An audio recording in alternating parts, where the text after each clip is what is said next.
आमचे गुरुजी सांगतात पैसा कमवून फायदा नाही, पैसा खाता बी आला पाहिजेत महाराज.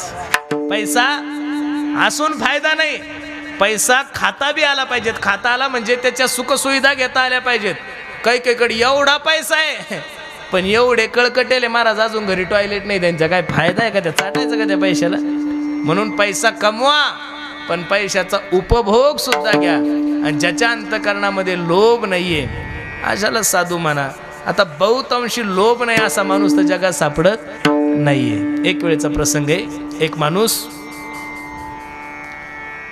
काशीला शिकण्यासाठी गेला. खूप मोठा माणूस होता. अख्ख्या काशीमध्ये त्याच्यासारखा विद्वान जगात कोणीच नाहीये.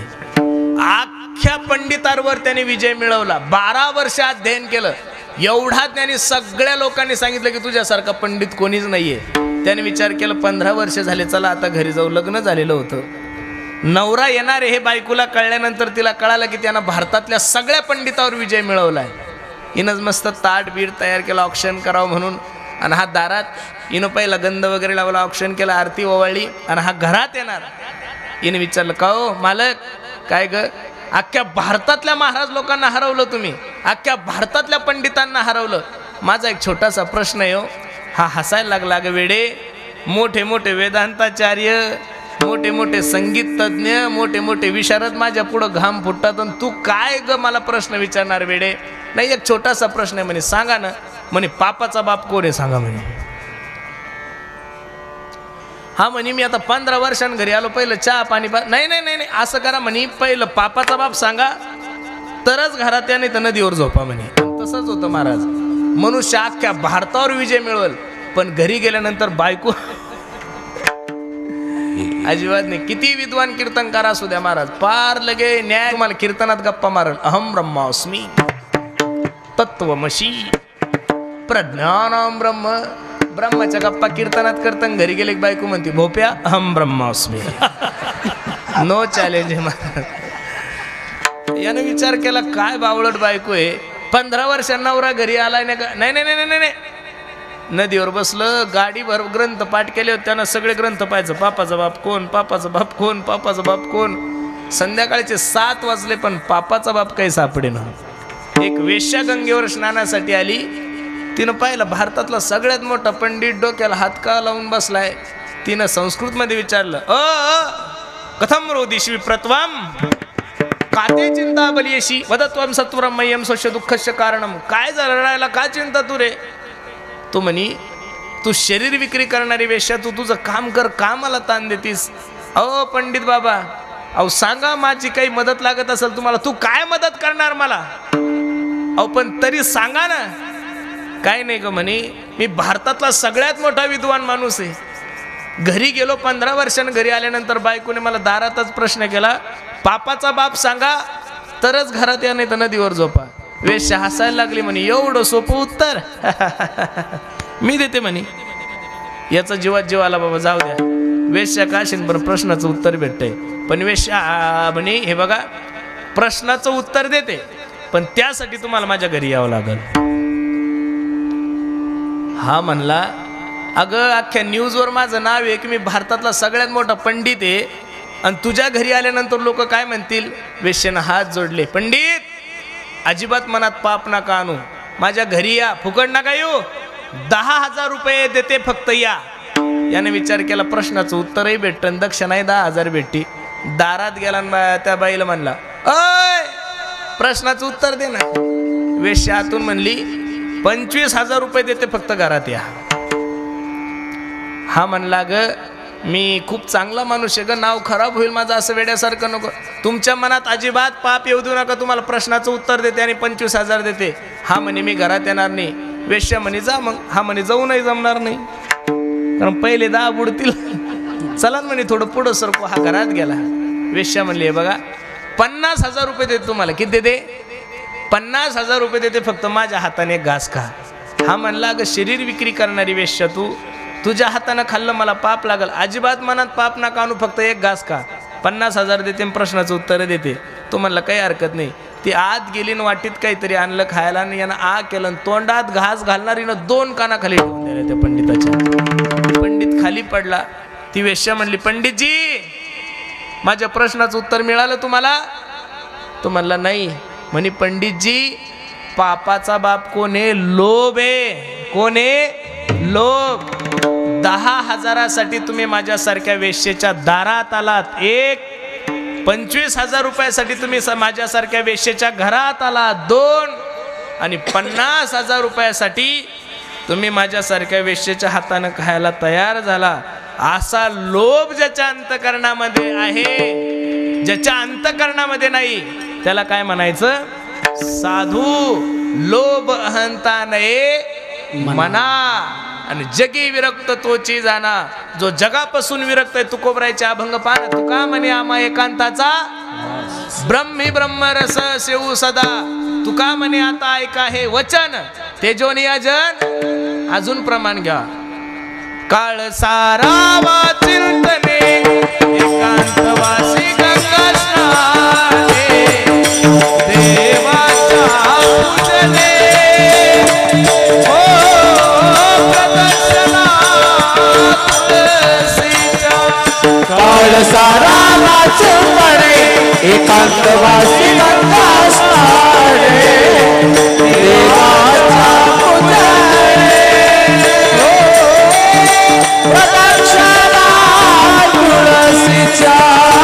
प्रदक्षिणा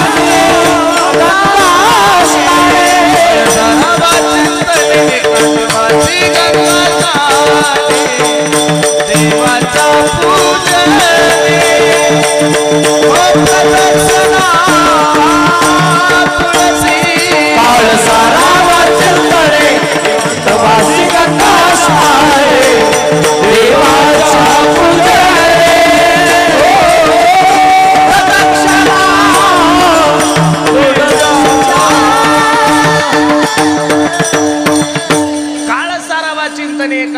गंगा स्नाने देवाच्या पूजने प्रदक्षिणा तुळशीच्या.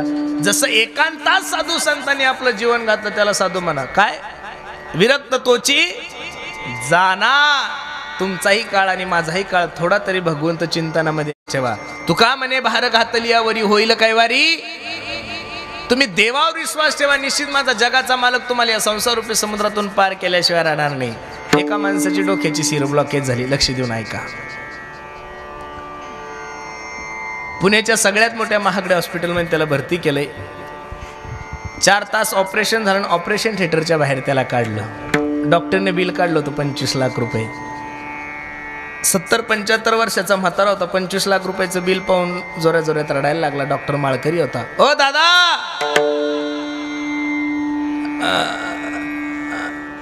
रडू नका बाबा, तुम्ही माझ्या आजोबा सारखे.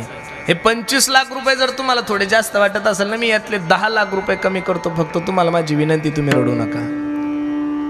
म्हातारा रडता रडता डॉक्टरला सांगत होता, हे डॉक्टर, अरे मी बीड जिल्ह्यातला आहे. कुठला आहे? बीड जिल्ह्यातला आहे.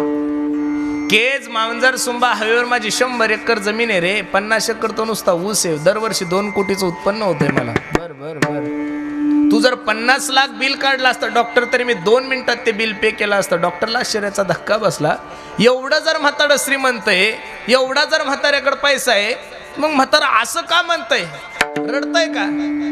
त्यावेळेस म्हातारा रडता रडता डॉक्टरला सांगतो, डॉक्टर, अरे 4 तास आयसीयू मध्ये माझं शरीर सांभाळलं तू, तर माझ्या शरीराचं मेंटेनन्स 25 लाख रुपये काढलं.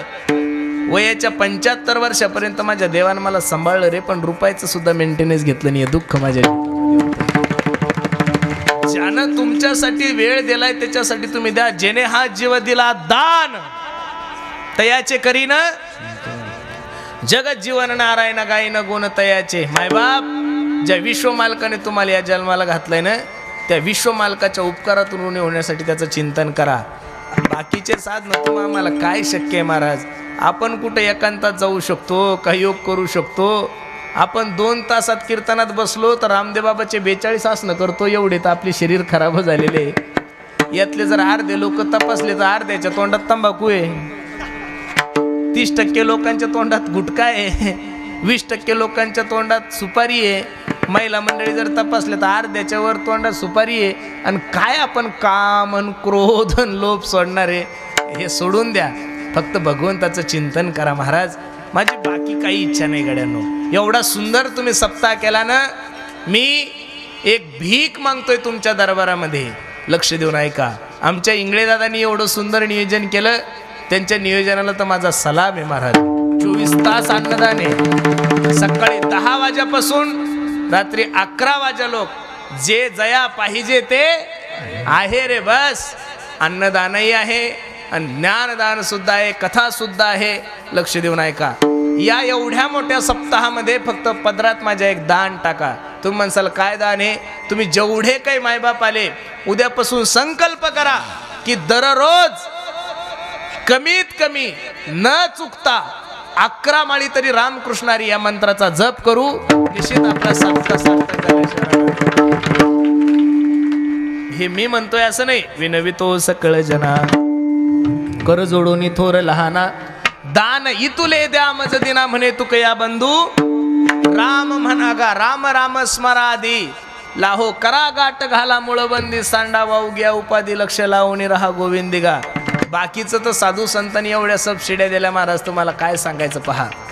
नलगे तीर्थाचे भ्रमण, नलगे तीर्थाचे भ्रमण, नलगे तीर्थाचे भ्रमण, नलगे तीर्थाचे भ्रमण, नलगे तीर्थाचे भ्रमण, नलगे तीर्थाचे भ्रमण, नलगे तीर्थाचे भ्रमण, नलगे तीर्थाचे भ्रमण, नलगे दंडन मुंडन, नलगे दंडन मुंडन, नलगे दंडन मुंडन, नलगे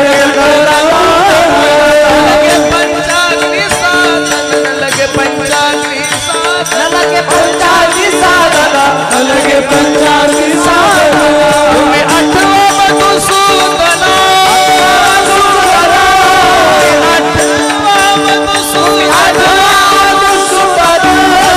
वासुदेव म्हणा, वासुदेव वासुदेव म्हणा, तुम्ही वासुदेव वासुदेव म्हणा, वासुदेव वासुदेव म्हणा, वासुदेव वासुदेव म्हणा, तुम्ही वासुदेव वासुदेव म्हणा, वासुदेव वासुदेव म्हणा, तुम्ही वासुदेव वासुदेव म्हणा.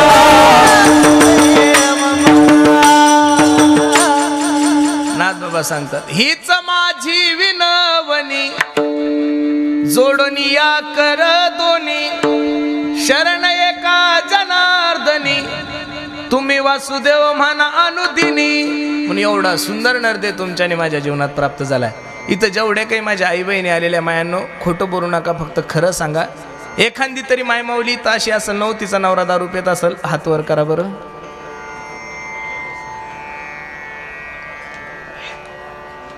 अख्ख्या आनेगाव मध्ये एकही बेवडा नाही तुमच्या? अरे बाप रे बाप, मग तर राष्ट्रपती पुरस्कार द्यायला पाहिजे ह्या गावाला. नका वर करू मायाव, अजिबात नका हात वर करू.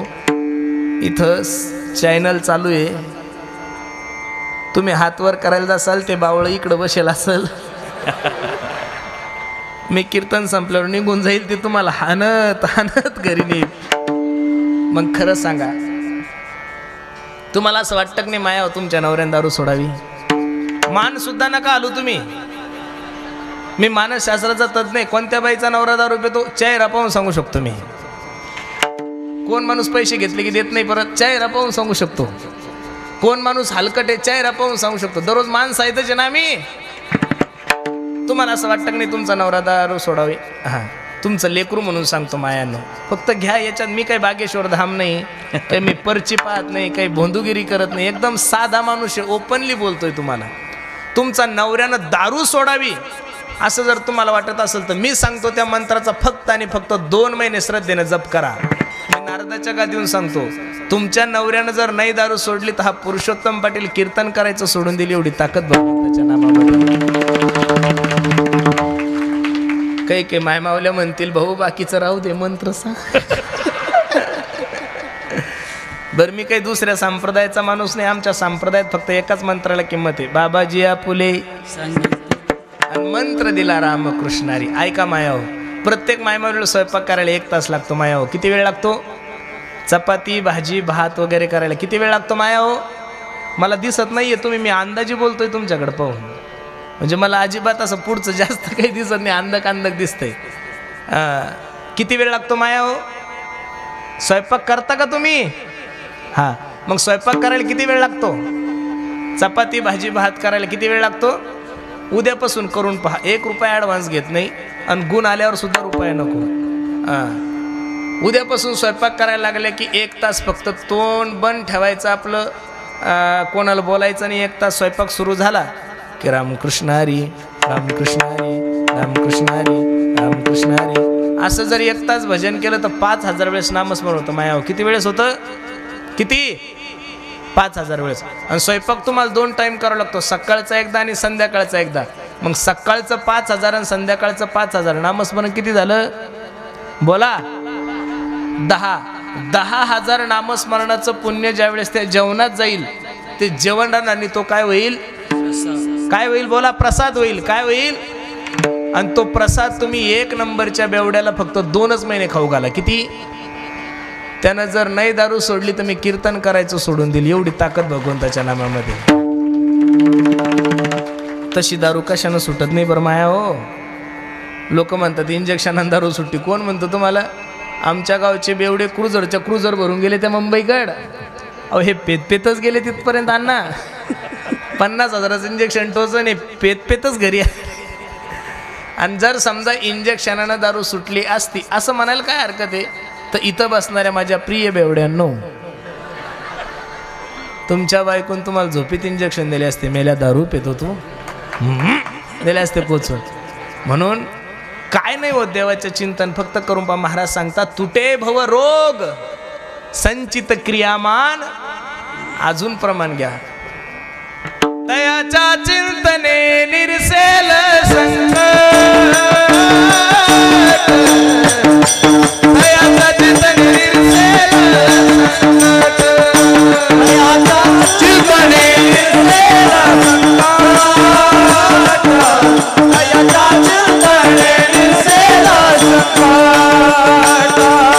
तयाच्या चिंतने निरसेल संकट.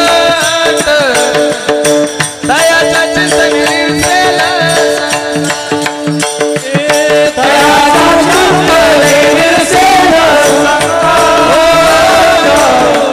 दयाच्या चिंतने निरसेल संकट. दयाच्या चिंतने निरसेल संकट. तराला दुर्घट भव सिंधू भव सिंधू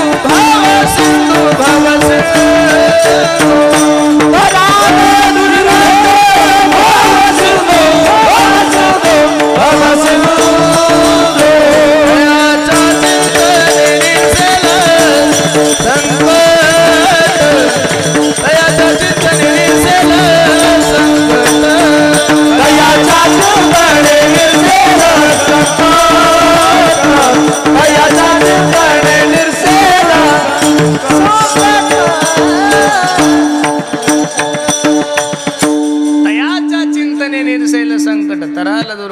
सिंधू. बाकीचे साधन तुम्हा आम्हाला शक्य नाही. यत फलम नास्ति तपसान योगेन समाधीन तत्फलम लभ्यते सम्यक कलौत हरि कीर्तनात.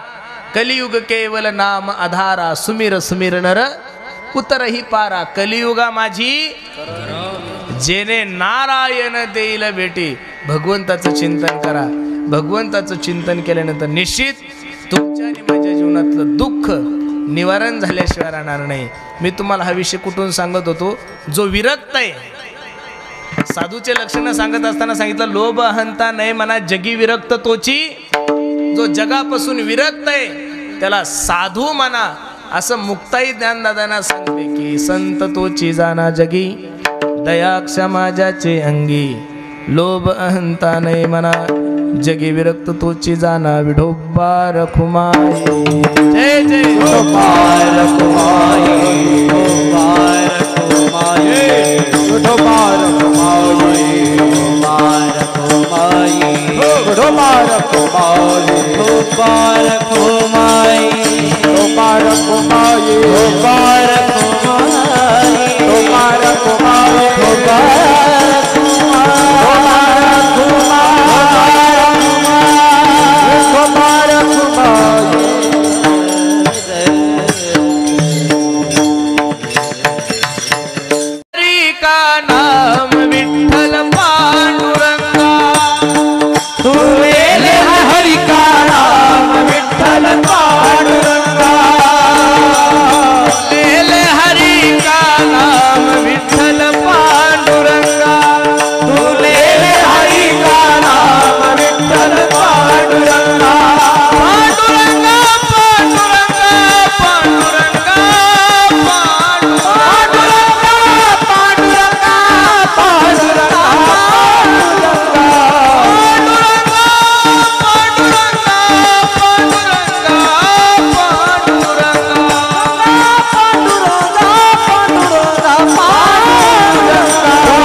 इह परलोके सुखे शुद्ध ज्ञान ज्याची मुखी लोभ अहंता नाही मना जगी विरक्त तोची जाणा मिथ्या कल्पना मागे सारा ताटी उघडा ज्ञानेश्वरा लोभ अहंता नाही मना जगी विरक्त तोची जाणा अभंगाची सरळ भूमिका मी तुम्हा सर्व मंडळी समोर ठेवली. मला आनंद वाटतोय. खूप सुंदर नियोजन आमच्या इंगळे दादांनी केलं. खर्च जरी त्यांचा असेल पण या सप्ताहासाठी सहकार्य करणारे सर्वात मोठं योगदान जर कोणाचं असेल तर या गावाच्या तरुणांचं आहे महाराज. बरोबर आहे का नाही? आणि आज संप्रदायाला खूप चांगले दिवस आहे महाराज. मी खरं सांगू का तुम्हाला, आज कुठंही कीर्तनाला जातो मी 100% जर लोक असेल तर त्यामध्ये 85% तरुण आहे महाराज. किती टक्के तरुण आहे? 85% तरुण. आणि मी तर दररोज कीर्तनातून सांगतो, महाराष्ट्रातला सर्व तरुण जर माझ्या ज्ञानोबराय तुकोबरायच्या विचाराच्या जवळ आला ना, महाराष्ट्रातला सर्व तरुण जर वारकरी संप्रदायाच्या जवळ आला तर भविष्यात वारकरी संप्रदायाची महाराष्ट्रात क्रांती झाल्याशिवाय होणार नाही. एवढं सुंदर नियोजन. कारण या समाजाला स्थिर ठेवण्याचं काम, या समाजाला जातीवादापासून दूर करण्याचं काम, या समाजाला एका छत्राखाली आणण्याचं काम महाराष्ट्राच्या मातीमध्ये जर कोण करत असेल तर तो फक्त आणि फक्त माझा वारकरी संप्रदाय करतोय. म्हणून तरुणांना सुद्धा माझी विनंती, पोरांनो, तुम्ही खूप चांगलं जीवन जगत आहात. फक्त सर्वांना विनंती आहे, प्रामुख्यानं काही गोष्टी आम्ही कीर्तनातून सांगतो, काळाची गरज आहे. आज प्रत्येक कीर्तनकारावर एक कर्तव्य म्हणून त्यांना 10-5 मिनिटं या तरुणांसाठी दिलेच पाहिजेत महाराज. कारण की आज तरुण ऐकू शकतो तो फक्त तरुण कीर्तनकाराचं. आज जर कीर्तनामध्ये तरुण वाढले असेल, अरे जे पोरं बापाला बाप म्हणत नाहीये ते पोरं जर 10-10, 5-5 हजाराचे फटाके वाजवत असेल, एवढे सुंदर हार, एवढं सुंदर नियोजन करत असेल, तर हे सगळं जे श्रेय जातं ते फक्त महाराष्ट्रातील तरुण कीर्तनकारांना जातं. हे तुम्ही माना न माना, हे त्रिकालावादी सत्य आहे. कोणतं सत्य? त्रिकालावादी सत्य. म्हणून आज संप्रदायालाही खूप चांगले दिवस आहे. किती आनंद आहे महाराज. मी तो दररोज सांगतोय, IT पार्कवाल्यांना सुद्धा एवढे चांगले दिवस नाही एवढे संप्रदायावर. अहो, शेअर मार्केटला सुद्धा नाही एवढे चांगले दिवस आहे महाराज लोकांना. आणि राजकारण्यांना तर नाहीच एवढे चांगले दिवस महाराज लोकांना. महाराज काय कमी, ज्ञानोबराय तुकोबरायच्या कृपेने एकदम सर्व चांगलं आहे. आणि खरं सांगू, असाच जर संप्रदायाचा प्रचार होत राहिला तर उद्या निश्चित महाराष्ट्र एक आदर्श म्हणून भारतामध्ये सर्वात चांगलं राज्य म्हणून महाराष्ट्राची गणना होईल. फक्त तरुणांना माझी विनंती, पोरांनो, देशाविषयी धर्माविषयी स्वाभिमान बाळगा. जीवनामध्ये सगळं काही करा, फक्त जीवनामध्ये व्यसन नका करू. भारताला पाकिस्तानपासून भीती नाही आहे रे गड्यांनो. भारताला पाकिस्तानपासून भीती नाही, बांगलादेशपासून भीती नाही आहे, भारताला नक्षलवाद्यापासून भीती नाही, भारताला आतंकवाद्यापासून सुद्धा भीती नाही आहे. भारताला जर सर्वात मोठी भीती कशापासून असेल तर फक्त आणि फक्त व्यसन आणि व्यसन. तुमच्यासोबत राहणारा मुस्लिम समाज आदर्श घ्या. ते लोक दिवसातून 4 टाईम मांसाहार करत असेल, पण त्यांची जर पिण्याची टक्केवारी देशात पाहिली तर 2% सुद्धा नाही आहे महाराज. आणि तुमची आणि माझी पिण्याची टक्केवारी जर पाहिली तर 85च्या पुढं चाललोय आपण. म्हणून सर्वांना माझी विनंती, पोरांनो, कष्ट करा, मेहनत करा. मी तर या मताचा महाराज आहे, जोपर्यंत तुम्ही स्वावलंबी बनत नाहीये, स्वतःच्या पायावर उभे राहत नाही, तोपर्यंत लोक तुमच्याकडे लक्ष देणार नाहीये. आता सध्या वातावरण तर एवढं तापलेलं आहे. आज मनोज जरांगे साहेबांची तब्येत एवढी सिरियस झाली. सरकारला सुद्धा माझी विनंती, सरकार आपणही लवकरात लवकर निर्णय घ्या, नाही तर न घडो गड आला आणि सिंह गेला असं नको व्हायला. बरोबर आहे का नाही? खूप कष्ट करत आहेत. आणि काय आहे महाराज, यांनी ठरवल्यावर काय करू शकत नाही. यांनी ठरवल्यावर महाराष्ट्र झोपेत असताना जर सकाळी 4 वाजता शपथविधी घेऊ शकतात. घेतला की नाही? यांनी ठरवल्यानंतर काही होईल. पण जर यांनी नाही ठरवलं तर उद्याचे दिवस यांच्यासाठी निश्चित खूप अवघड आहे. पण तरुणांना माझी विनंती गड्यानो, मी तुम्हाला अनुभवाचं सांगतो, तुम्हाला 100% नाही 110% जरी आरक्षण मिळालं तर नोकरीला लागण्यासाठी तुम्हाला लोकांना पैसेच भरावं लागेल, हे मी तुम्हाला नारदाच्या गादीवरून सांगतो. आणि माझी तर ही इच्छा अशी आहे पोरांनो, दुसऱ्याच्या हाताखाली नोकरी करण्यापेक्षा, दुसऱ्याच्या हाताखाली काम करण्यापेक्षा तुम्ही स्वतःची इमेज अशी तयार करा की लोकांना काम देण्याची तयारी ठेवा. या मताचा मी महाराज आहे.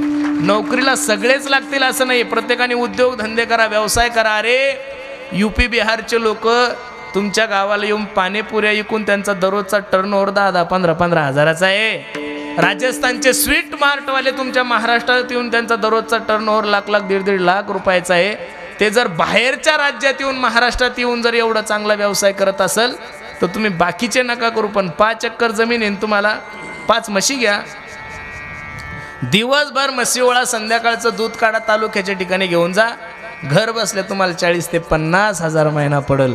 तरुणांना माझी विनंती, व्यवसाय करा. आणि मी या मताचा महाराज आहे, लोकांच्या मागं कुत्र्यासारखं फिरण्यापेक्षा स्वतःचं स्टेटस असं निर्माण करा की लोक तुमच्या मागं फिरले पाहिजेत. आणि तुम्ही ज्या दिवशी स्वावलंबी होसाल, तुमचं आर्थिक मजबूतीकरण चांगलं होईल, त्या दिवशी निश्चित लोक तुमच्या मागं फिरल्याशिवाय राहणार नाही. म्हणून तरुणांना माझी विनंती, एकत्रित या देशाविषयी धर्माविषयी स्वाभिमान बाळगा. अगदी 2 दिवसावर माझ्या छत्रपती शिवाजी महाराजांची जयंती आलेली आहे. महाराष्ट्रातल्या सर्व तरुण मंडळीला माझी विनंती आहे, माझ्या राजाचा जन्म उत्सव साजरा करत असताना डीजे लावून करू नका 1, दारू पिऊन करू नका 2, आणि छत्रपती शिवाजी महाराजांसमोर अस्सील गाणे लावून छत्रपती शिवाजी महाराजाचा उत्सव साजरा करू नका 3.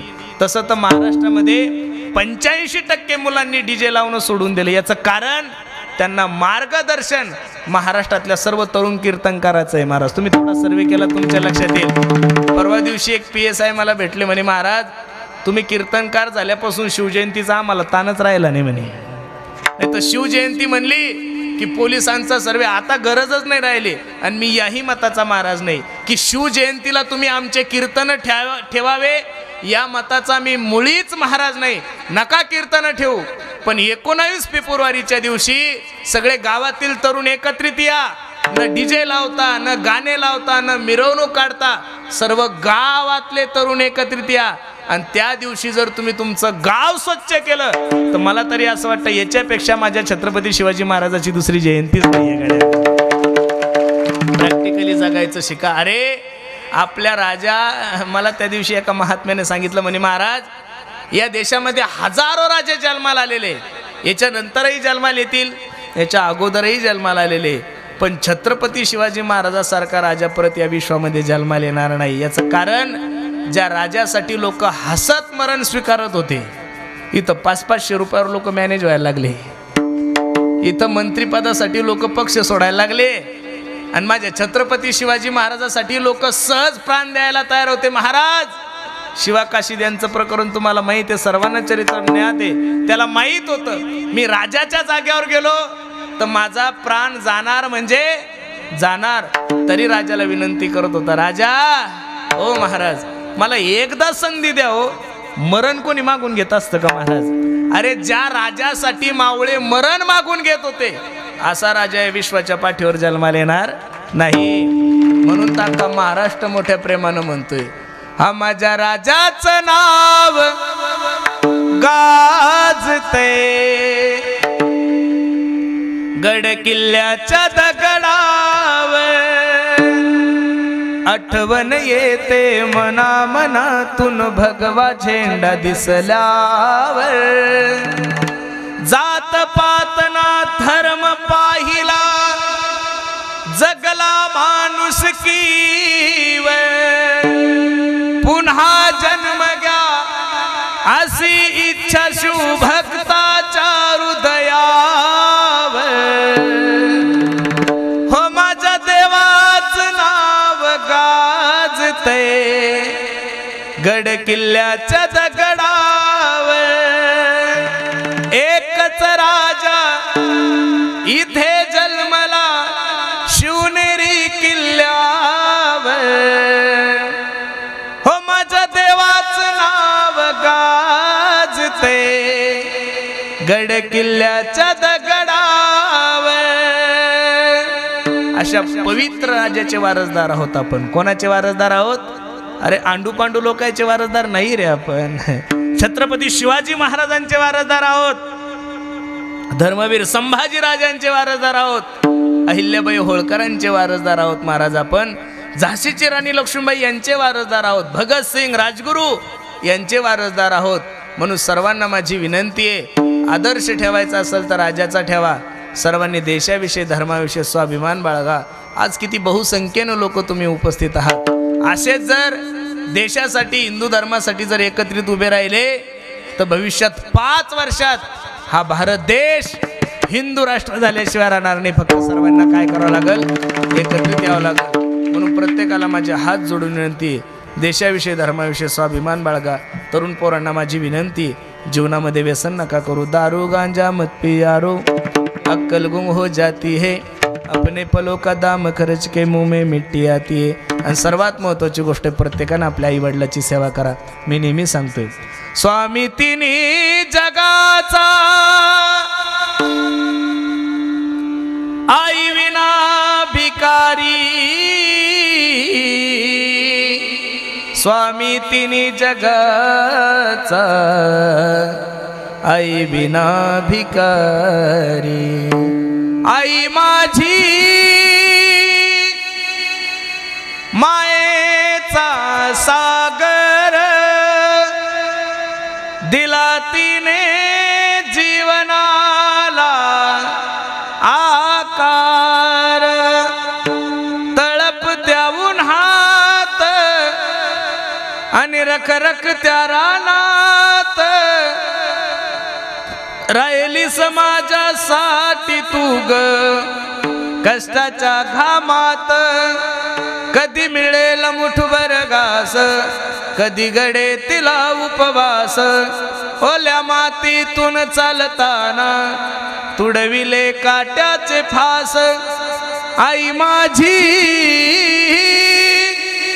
मायेचा सागर, दिला तिने जीवनाला आकार. म्हणून प्रत्येकाला माझी विनंती, प्रत्येकानं आपल्या आईवडिलाची सेवा करा, धर्माची सेवा करा, गायीची सेवा करा. खूप सुंदर नियोजन आमच्या दशरथ भाऊ राजाराम इंगळे यांचं सर्व कुटुंबियांनी खूप सुंदर नियोजन आहे. पुण्यासारख्या ठिकाणी जाऊन उद्योजक म्हणून आपल्या गावासाठी एवढं सुंदर नियोजन त्यांनी केलं आहे. त्यांच्या कुटुंबियांना द्यावे तेवढे धन्यवाद.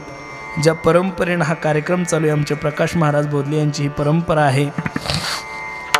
आणि त्यानिमित्त तुम्हा सर्व मायबापाच्या दर्शनाचा योग माझ्या जीवनामध्ये प्राप्त झाला आहे. महाराष्ट्रातल्या सर्वच मंडळीला विनंती आहे, तुम्ही ज्यावेळेस कीर्तनकाराच्या तारखी घेता, तर तारखी घेत असताना हे प्रेमानं घेतो आपण. तारखी कशाने घेतो अविनाश दादा? प्रेमानं घेतो. कीर्तनकार जरी असला तो ती काही मशीन नाही आहे. पहिला सर्वात महत्त्वाचा मुद्दा आहे, कीर्तनकार म्हणजे काही हा मशीन नाही आहे. एखाद्या वेळेस कीर्तनकाराची जर तब्येत खराब असेल, त्याची काही जर अडचण असेल, तर महाराष्ट्रातल्या सर्व जनतेला माझी विनंती, आपण समजून घ्यावं. बरं, आता असंही काही नाही आहे तुमचं कीर्तन सोडून दुसरीकडे कीर्तनही करता येत नाही, कारण की नावं एवढे मोठे की तुम्ही कुठेही कीर्तन करा उघडकीस येत आहे. 100 जर लोक असतील त्यातले 50 लोक तर फेसबुक लाईव्ह करतातच महाराज. कोणी इंस्टा लाईव्ह करतंय, कोणी स्टेटस ठेवतंय, कोणी कशाच्या माध्यमातून का होईना तुमची चोरी पकडल्याच जाते. पण महाराष्ट्रातल्या सर्व जनतेला माझी विनंती आहे, आम्ही कीर्तनकार नंतर आहोत, पहिले तुमचे मुलं आहोत. काय आहोत? तुमचे मुलं आहोत. एखाद्या वेळेस तब्येत वगैरे खराब असल्या शिव्या देतात, बाप रे बाप. लोकांना असं वाटतं तारीख घेतली म्हणजे काही सातबाराच नावावर करून घेतला काय करणं. असं नाही आहे. आज माझी तब्येत खरोखरच चांगली नव्हती.